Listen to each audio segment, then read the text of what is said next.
Hello everyone, and welcome to this tutorial for Oath of Office Political Simulator. I know this is not a video I normally do, but this is quite an underrated game and one of my favorites. So, let's get right to it. First, go ahead and press play or join a VC server and pick a gender. Then, pick a name out of any of the categories. They are random combinations of first and last names. You can even make real-life presidents' names. Pick a skin tone, and then you're done with that. Let's move on to the character customization. You can pick any face from the list. After that, pick a hair type you want.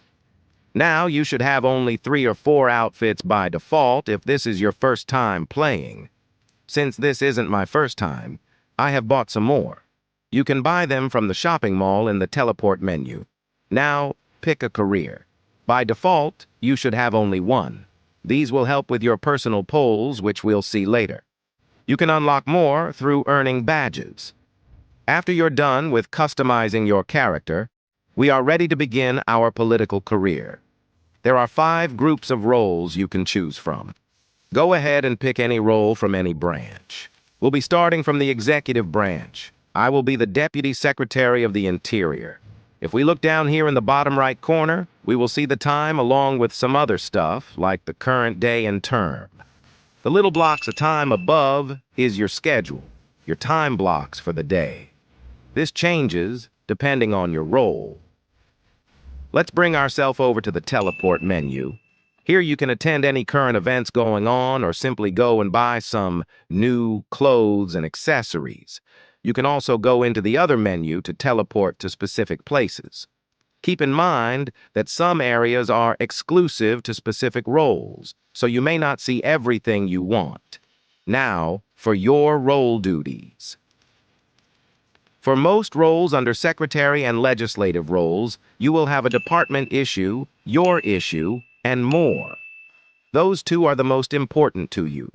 The department issue is decided by your boss, the secretary. Your issue is decided by you. Your issue will affect your polls and also other statistics. We'll get into those later. Every morning, you will meet with your department to decide on the department issue. At 1 p.m. to 3 p.m., you will have a working group. It won't always be the same exact working group each time. There are multiple types. You will go to the Working Group tab and decide with others on the best option to vote for. The option with the most votes will be put in effect. The national issue is decided by the president.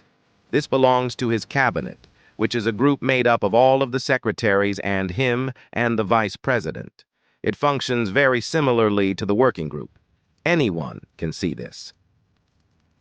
Now, the House and Senate agendas are both pretty much the same. We will also get onto this later. It is not really important to you unless you are the SOTHPPT or the president. Now, for the social hour. It's just a time block where you can chill and speak with everyone else. There are also presidential debates on day 3 and then party rallies on day 4. The election winner is decided at the rallies.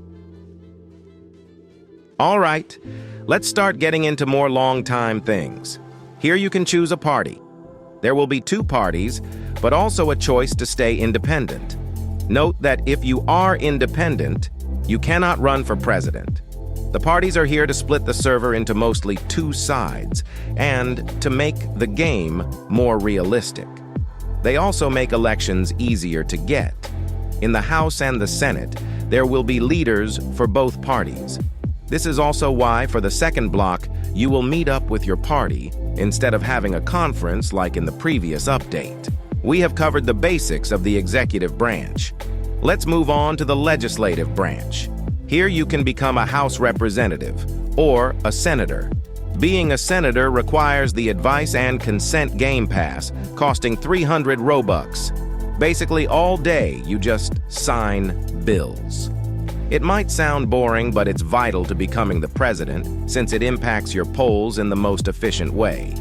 It can also sometimes be fun. You can try to become Speaker of the House, which leads all reps.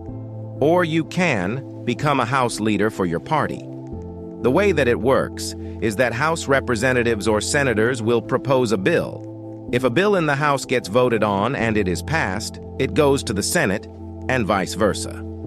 If they vote on it and it is passed, it goes up to the president to be either signed or vetoed. Well, guys, that's all for this tutorial. If you want a part 2, be sure to let me know in the comments. We've only covered both executive and legislative branches. There is still a lot more for us to cover. Anyways, thanks for watching. Please make sure to like and subscribe, and good luck.